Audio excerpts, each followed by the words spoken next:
Shalom saudara semua. Shalom. Ya, kita akan merenungkan satu teks dari kitab Hosea. Tapi sebelum kita masuk ke dalam teksnya,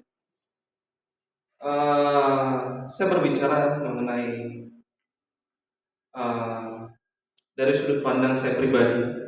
Kitab Hosea ini menjadi salah satu kitab yang sebenarnya saya senangi, karena kitab Hosea ini menjadi salah satu bukti Tuhan, di mana Tuhan menggambarkan relasi kita sebagai umat Tuhan yang sering sekali jatuh dalam kesalahan, tapi Tuhan masih menganggap kita sebagai bagian dari miliknya. Dan terkhusus saya senang dengan kisah Hosea, seorang nabi kecil pada masa perjanjian lama, pada masa pembuangan Israel, di mana Israel mengalami masa-masa yang begitu sulit. Tuhan panggil seseorang yang bernama Hosea, dan demi menggambarkan relasi kita dengan Tuhan, Dia perintahkan Hosea untuk menikahi seorang pelacur yang bernama Gomer. Dan ini adalah gambaran bagaimana hubungan kita dengan Tuhan. Hosea sebagai tipologi akan juru selamat kita, dan kitalah sang pelacur itu yang sering sekali menjajakan diri kita kepada laki-laki lain. Untuk itu kita akan renungkan dari Hosea pasal yang kelima, ayat yang ke-15 sampai pasal 6 ayat yang ketiga. Saya persilakan saudara berdiri.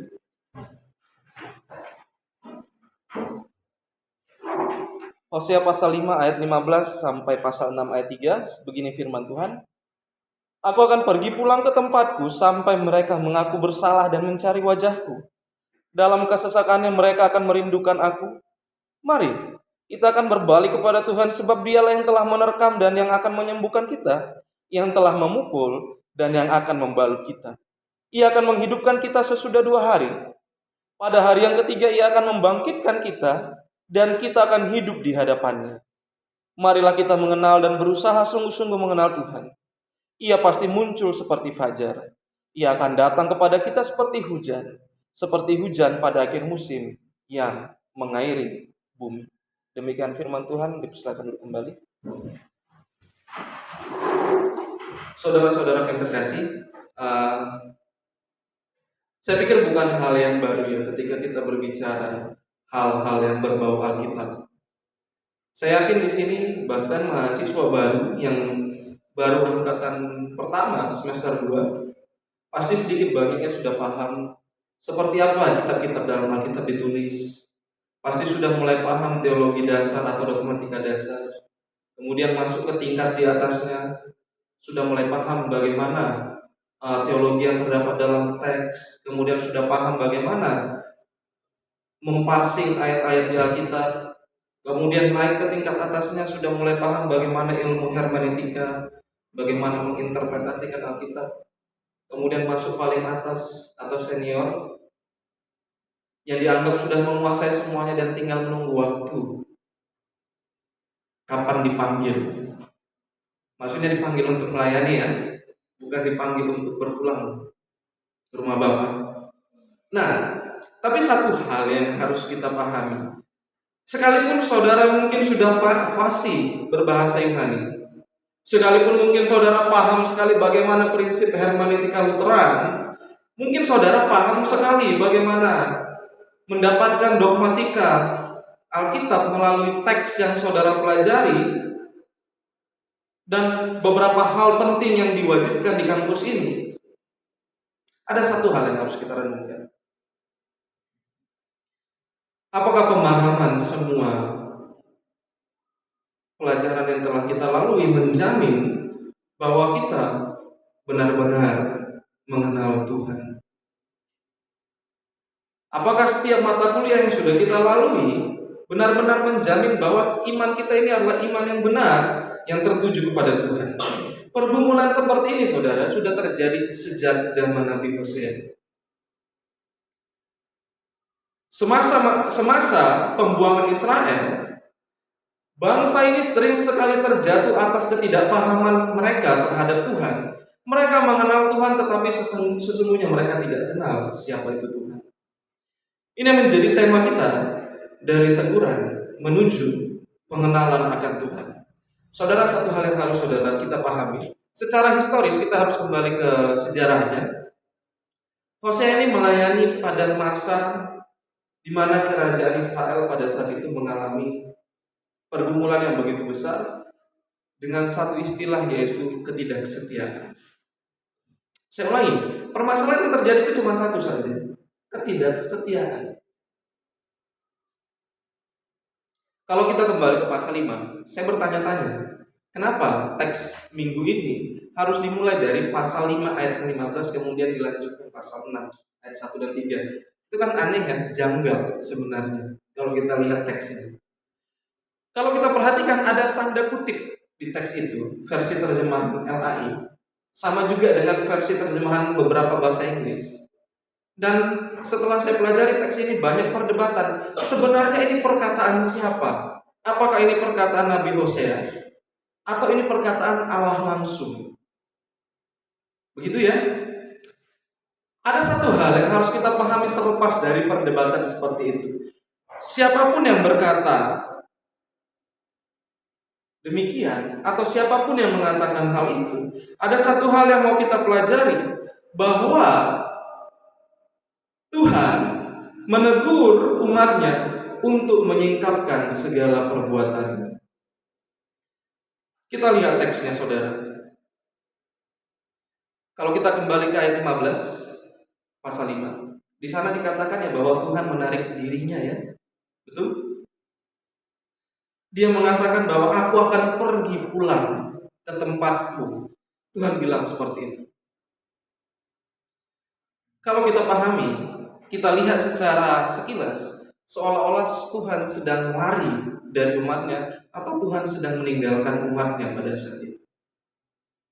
Dan hal ini terjadi juga dalam kehidupan kita, terlepas dari bangsa Israel. Sering sekali kita merasa Tuhan meninggalkan kita. Sering sekali kita merasa bahwa Tuhan begitu jauh dari kita ketika hal-hal berjalan tidak semestinya menurut apa yang kita inginkan. Sering sekali kita merasa bahwa karena kegagalan kita lah Tuhan akhirnya jauh daripada kita. Namun satu hal yang harus kita pahami dari teks ini,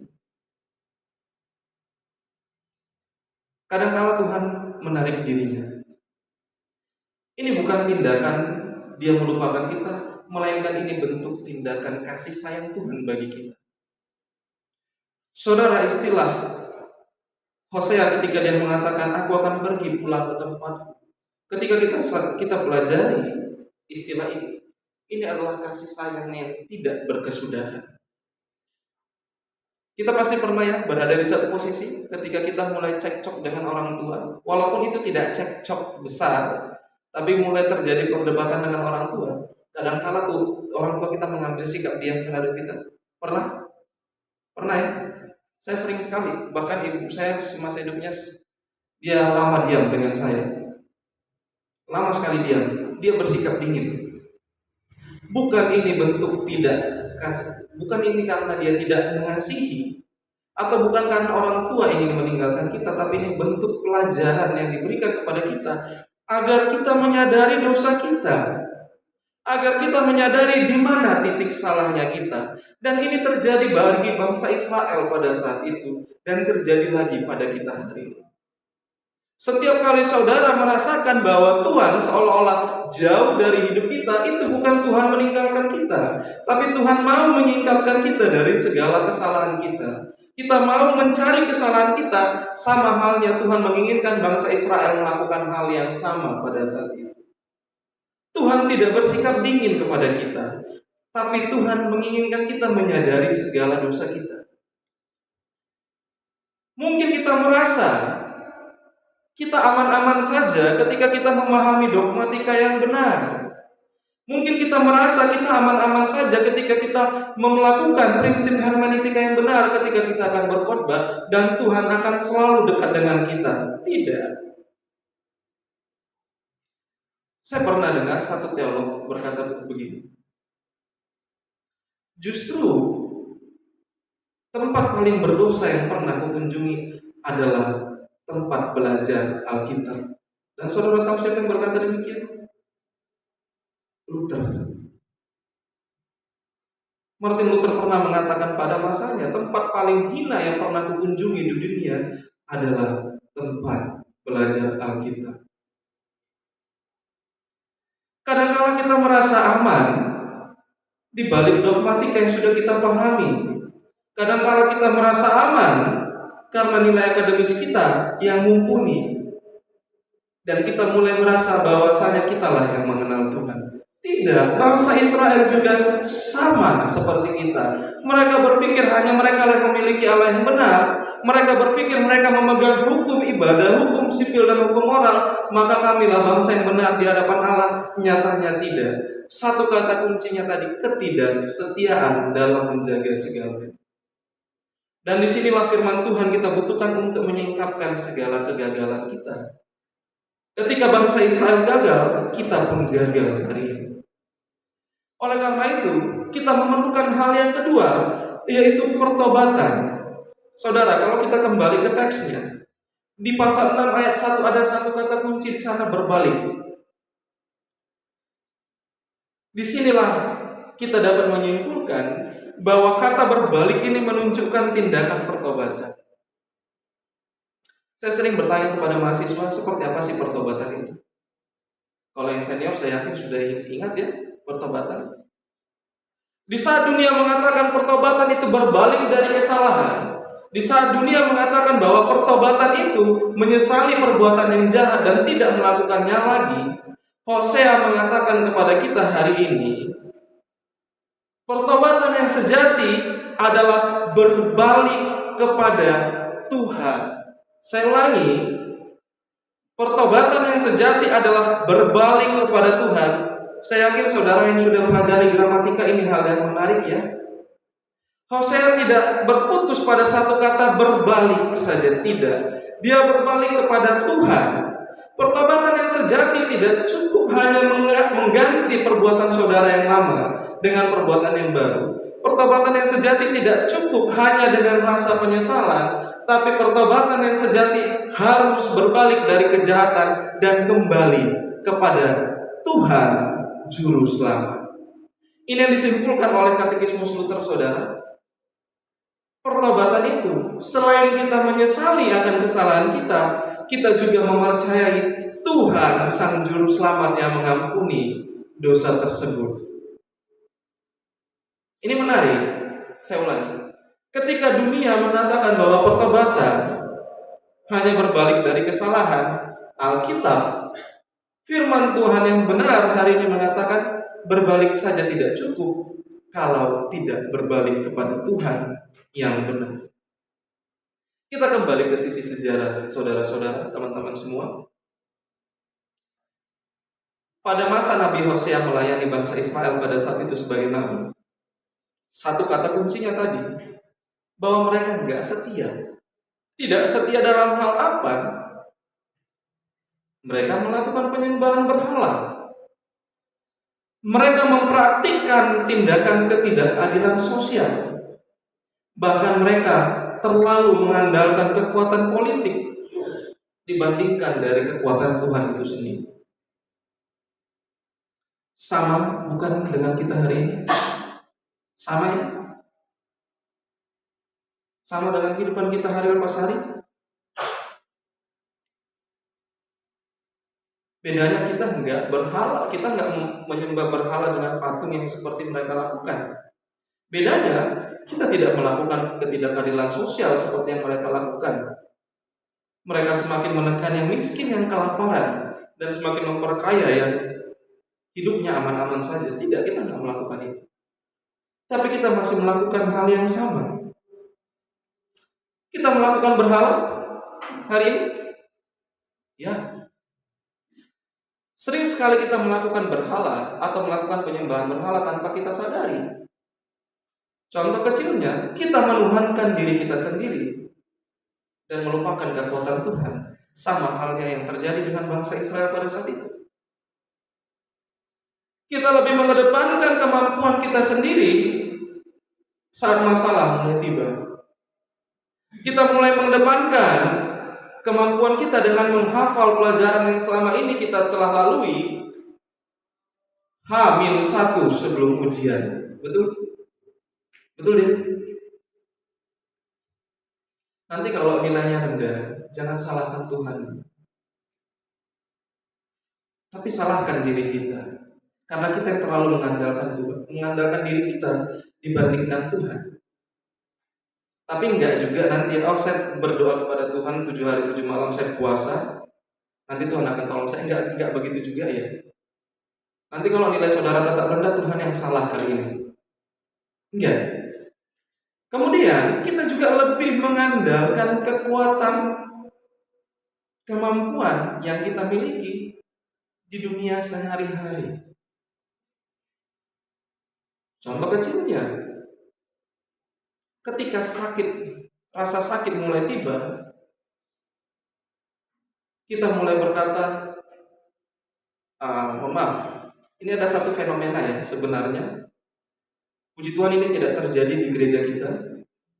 Ada satu fenomena di mana ada beberapa kalangan orang Kristen, ketika mereka merasa sakit, ada yang beranggapan cukup berdoa kepada Tuhan dan mukjizat terjadi. Ada 2 bahaya yang terjadi ya setelah hal ini.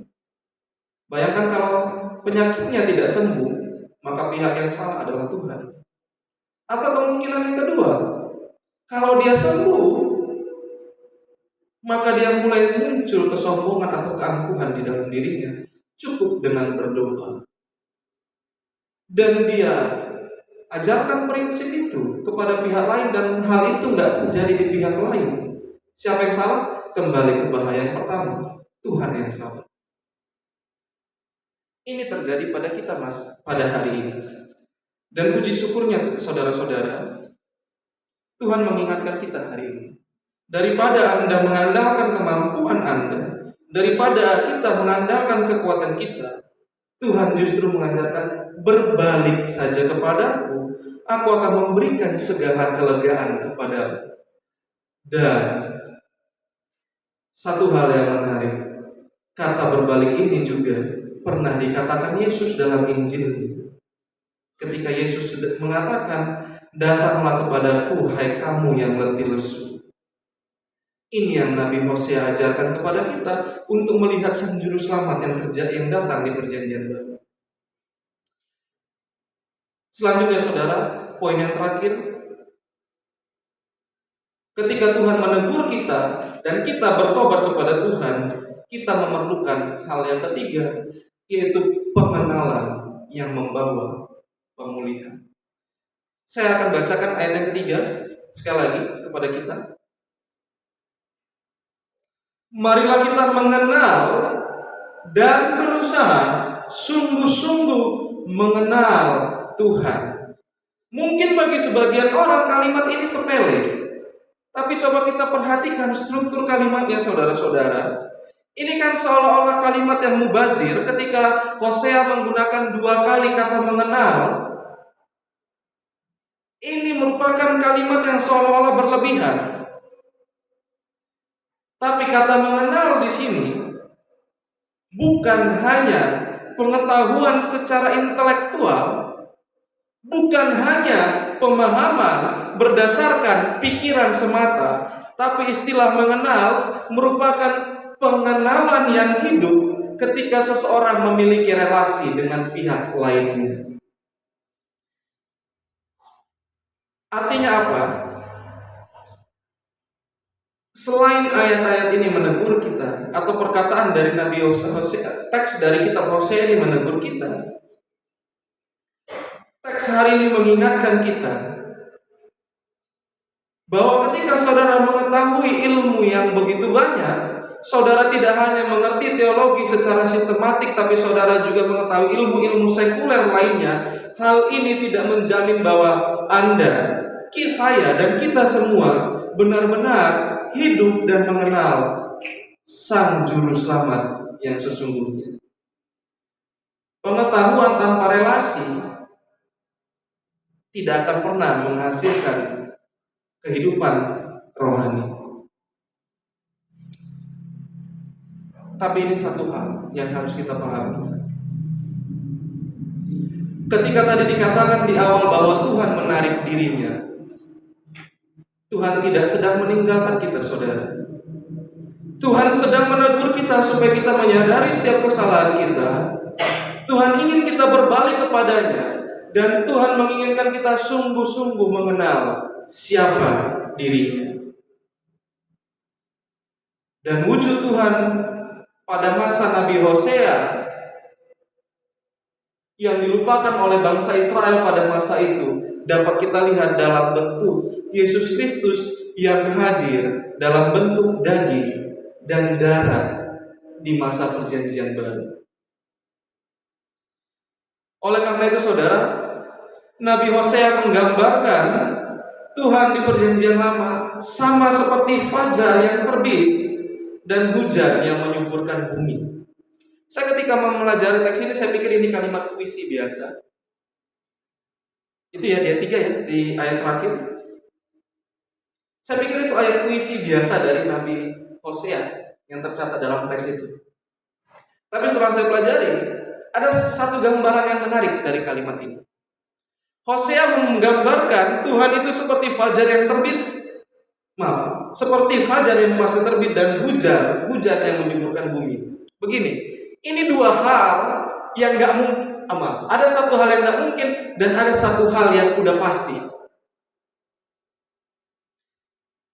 Hosea bilang fajar yang pasti terbit. Benar ya, secara hukum alam fajar itu pasti terbit setiap harinya.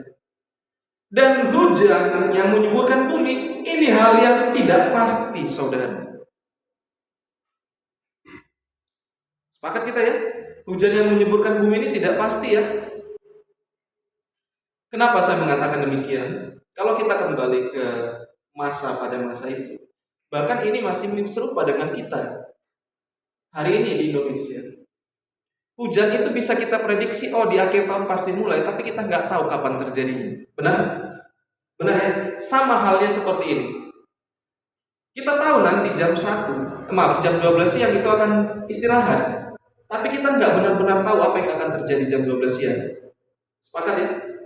Dan ini gambaran yang Hosea berikan kepada kita. Tuhan itu seperti fajar yang sudah pasti terbit pada pagi hari, tetapi seperti hujan yang menyuburkan. Secara historis saudara-saudara, bangsa Israel ini hidup dalam ketidakpastian pengharapan. Benar, mereka memiliki Tuhan yang benar, tetapi mereka tidak memiliki pengharapan yang benar. Benar, setelah kita melalui malam yang begitu gelap akan muncul matahari di pagi hari. Itu benar. Tetapi kita nggak tahu kapan hujan yang menyuburkan tanaman dan memberikan hasil panen yang terbaik itu kapan terjadi. Kita hanya bisa memprediksi. Apa artinya ini semua? Ketika bangsa Israel hidup dalam ketidaksetiaan, kita pun juga sama halnya demikian. Satu hal yang perlu kita pelajari, kasih sayang Tuhan itu terbit seperti fajar yang tidak ada habisnya. Setelah kegelapan dosa, kegelapan malam yang kita lalui, setelah kegelapan kejahatan yang kita lakukan, kasih sayang Tuhan tetap muncul seperti fajar di pagi hari. Kapan kita baru menikmati kasih sayang Tuhan yang begitu nyata? Tidak ada seorang pun yang tahu kapan hal itu terjadi. Tapi yang kita tahu pasti, ketika hal itu terjadi, itu sama seperti hujan yang menyuburkan. Maka kapan kita bisa memastikan waktu itu? Waktu itu akan terjadi di kemudian hari. Walaupun tidak ada kepastian kapan harinya, tapi kita memiliki kepastian bahwa hujan yang menyuburkan itu juga akan melegakan jiwa kita yang haus dan kelaparan di bumi ini karena ketidaksetiaan kita terhadap perintah. Oleh karena itu saudara, sebagai kesimpulan kita pada Minggu Prapaskah yang keempat ini, kita diajarkan bahwa kadang-kala Tuhan menegur kita dengan menarik dirinya dan kita merasa seolah-olah Tuhan jauh dari kita. Sebenarnya tidak. Tuhan ingin mengajarkan bahwa kita yang harus berbalik kepadanya sebagai umat yang telah dipilihnya. Setelah kita berbalik kepadanya, mari kita mengenal Tuhan yang sesungguhnya. Tuhan yang selalu menyajikan kasih sayangnya seperti fajar yang terbit di pagi hari, dan janji kehidupan dalam kekekalan seperti hujan yang menyuburkan.